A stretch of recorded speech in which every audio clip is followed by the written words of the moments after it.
hey everyone जय जगन्नाथ चलते आज बनवा बनाना कटलेट करिया बहुत टेस्टी और यमी मुझे तीन बनाना नहीं भल कि धोई एमती कट करने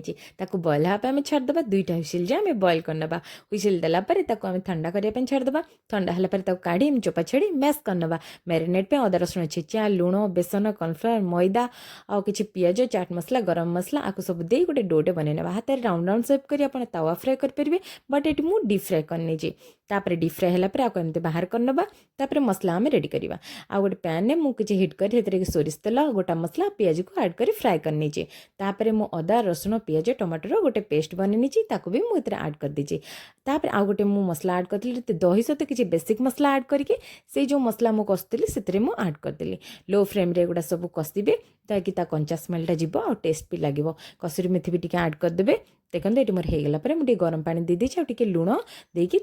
घोड़े छाड़ी सिझापी तापर कि समय पुणी से बॉल गुड़ा ऐड करके आउ टे सिझापी छाड़देवे रेडी होगला ये आमर बानाना कटलेट करी आप गरमा गरम खातु भात हो रुटी हो सब सहित बहुत भल लगे थे बनई खातु भल लगे लाइक करेंगे नुआ थे प्लीज सब्सक्राइब कर